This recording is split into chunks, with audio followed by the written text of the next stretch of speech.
When we got back to the island after the hurricane and saw these baby raccoons that made it through the tree out there, and I thought, if they can make it through this, we got this.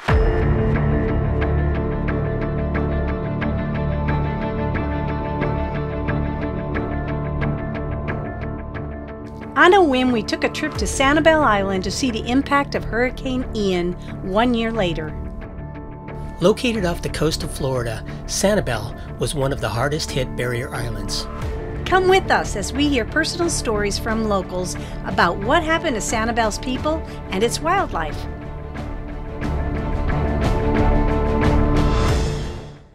Mike and Deb here on Sanibel Island 1 year after Hurricane Ian hit the island with 140 mile-per-hour sustained wind. Category 4 hurricane. Locals thought that the favorite lighthouse, very historic lighthouse, had been destroyed, but reality was it was just one of the legs, and you could see where they've repaired it.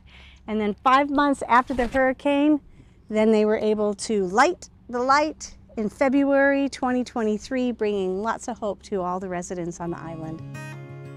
Everywhere you look, there's evidence of Ian's impact. We really wanted to know what happened to the wildlife. So we went straight to the source at the Darling Wildlife Refuge. Thank you so much for hosting us today. We Glad you appreciate could come. So Tony Westland, Ranger Tony. Yes. Gotta get that in there. Thank you.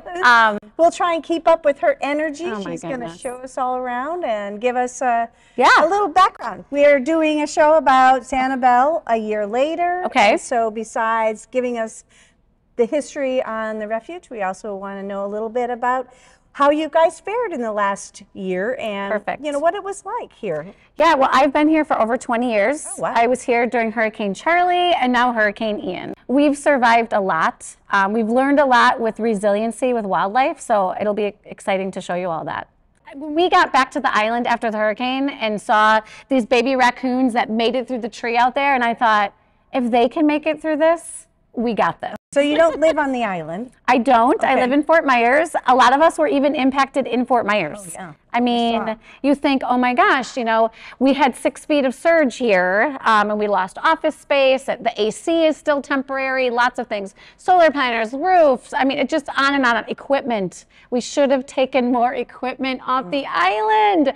Things that you think of after, but it's just stuff, you know, in the whole scheme of things, right? And again, following animals like the gopher tortoise. These are animals that live on the ground, burrow under the ground. You think you're never going to see them again, and they're still here. So we can make it. So you evacuated. Yes. And then how long was it before you came back?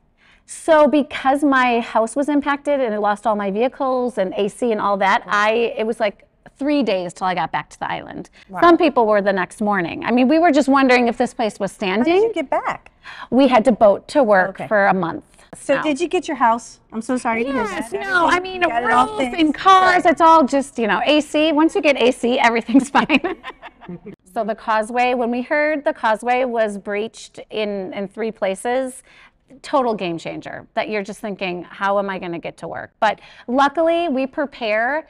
We have a plan. We learned that from Charlie, and we did take boats off island and some heavy equipment, a few vehicles. So we did prepare.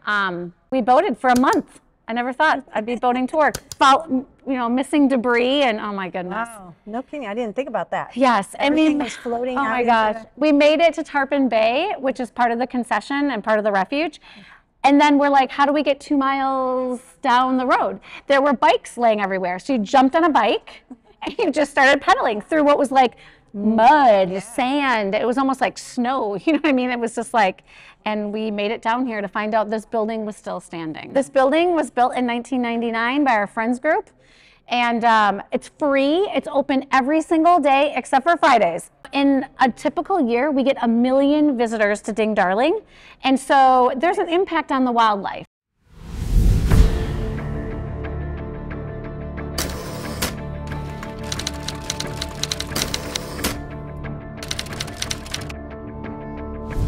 So we give the wildlife, and let me tell you, when we go out there on Fridays, it's like a whole nother place.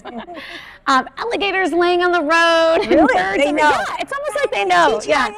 And we do live camera It just got up and running since the hurricane. The VCB put it in for us, our Visitor and Conventions Bureau. People can tune in to Ding Darling at any time or the Sanibel camera. Ding Darling is 6,400 acres, and it is a road where you drive your car, you bike, you kayak, you stand-up paddleboard. There's lots to do, but there's a lot of different entities to it. And so coming in and talking to a volunteer to help you plan your visit, you can spend an hour here or you can spend a full day. You can spend days here. A lot of people don't know that Ding Darling was a man. He was an avid duck hunter, fisherman, loved coming to Sanibel and Captiva. He drew thousands of cartoons and lived at a time where there was no TV. Kids are like, what? This is what he drew, his first duck stamp. Okay. So in 1934, he starts this program that's like, I want to get, the hunters should give back to the land. We're rebuilding. We want people to come back. The islands need it. Every day something new opens up. By the end of 2024, about 30% of the accommodations are going to be open. People are rebuilding. This is people's opportunity to rebuild and rebuild right, and it's taking a while with materials and workers, and I get it. Over that bridge too, back and forth.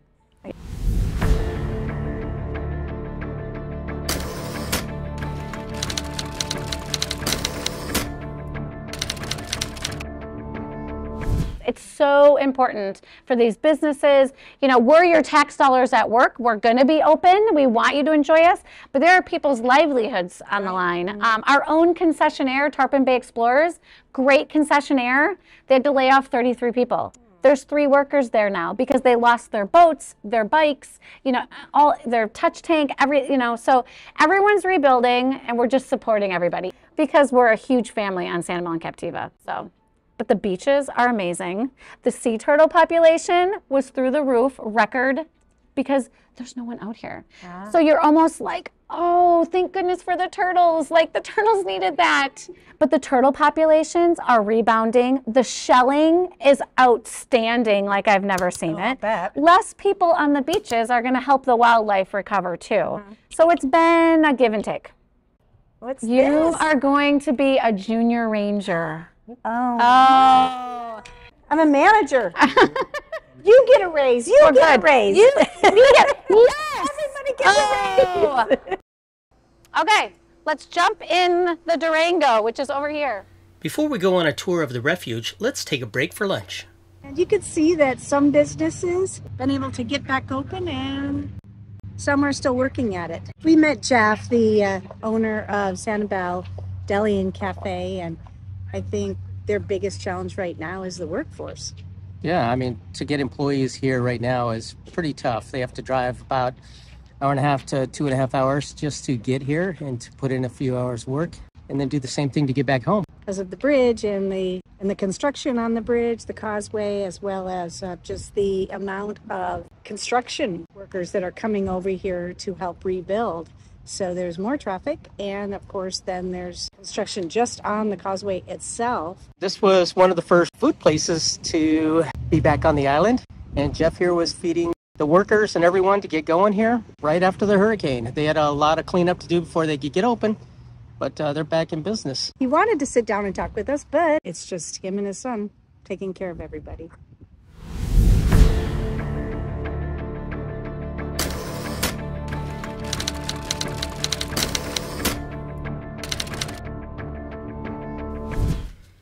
Continuing the tour, Ranger Tony shows us that the wildlife and the visitors are coming back to Ding Darling. This is our neighbors right next to us.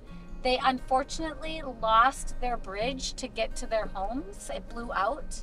So now they are driving backwards on us for 1/3 of a mile in order to access their homes. 22 homes in Calusa Shores. A year later, we still don't have a bridge at the beginning here, and so we have to be super careful. Bridge blew out. Oh, I see. So Okay. there's no going in.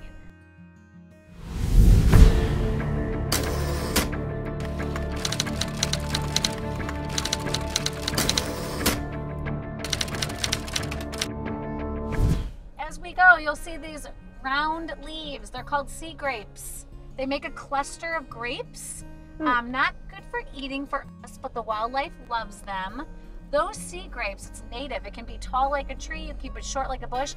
But these plants get red around Valentine's Day. Do they really? And there was Sanibel's first Valentine. People would actually take them and write Valentines on the leaves and hand them to each other. Oh. But no picking or taking from a national wildlife refuge. That's your disclaimer. Let's be clear. Yeah, that's your disclaimer. Yeah. Sure. Ooh, that's a big one. Wow.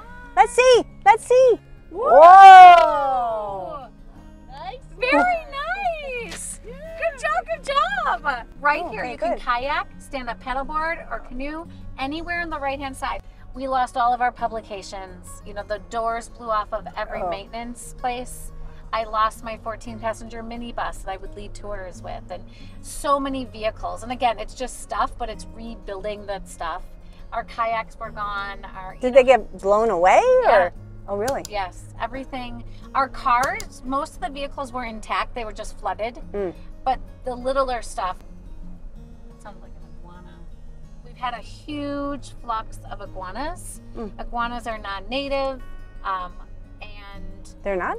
they're not native to this area. You know, they're all over Boca Grande, and we were just starting to see iguanas.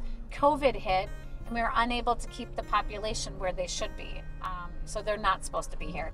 Anything that's non-native, and I feel terrible because I'm non-native too. I'm from Wisconsin, right? But anything that's not supposed to be here, if it's plants or animals, we're going to get rid of them.